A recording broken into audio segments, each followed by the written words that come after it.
বাজে ভোর 5টা। দেখতে পাচ্ছ এখানে কত লাইন, কত লোক। আমরা আছি সাবরি কুঞ্জ, আর এত লাইন, কত লোক আসছে, কত এখানে সকাল 5টা দিয়ে লাইন শুরু হয়, তার আগের থেকেই হয়। আমরা 5টার সময় এসেছি। আমরা বুঝতে পেরেছিলাম যে এখানে প্রচণ্ড ভিড় হবে, তার জন্যই আমরা একটু সকাল সকাল বেরিয়ে পড়েছিলাম।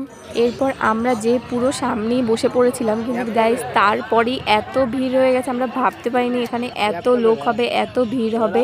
আর গুরুজি আসার আগে কিন্তু সুন্দর করে কার্পেট বিছিয়ে দেওয়া হয়েছে এবং সাইডে ফুল দিয়ে দেওয়া হয়েছে, যার জন্য রাস্তাটা দেখতে সুন্দরও লাগছে।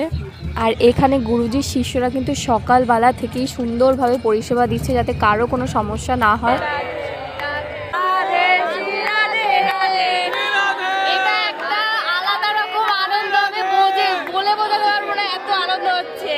আমি বলবো বৃন্দাবনে আসলে একবার গুরুজির দর্শন করো। সে যখন আমার সামনে আসলো না, আমি তখন ভাবলাম আমি কি অপূর্ব দৃশ্য দেখলাম, পুরো থমকে গেলাম তাকে দেখে। আর গুরুজি যখন প্রবেশ করছিল তখন ওখানে প্রায় 100 লোকের মধ্যে 80% লোকের চোখ থেকেই জল পড়ছিল, এমনকি আমার চোখেও জল পড়ছিল তাকে দেখে। মানে আমি ভাবছিলাম কি অপূর্ব দৃশ্য দেখলাম।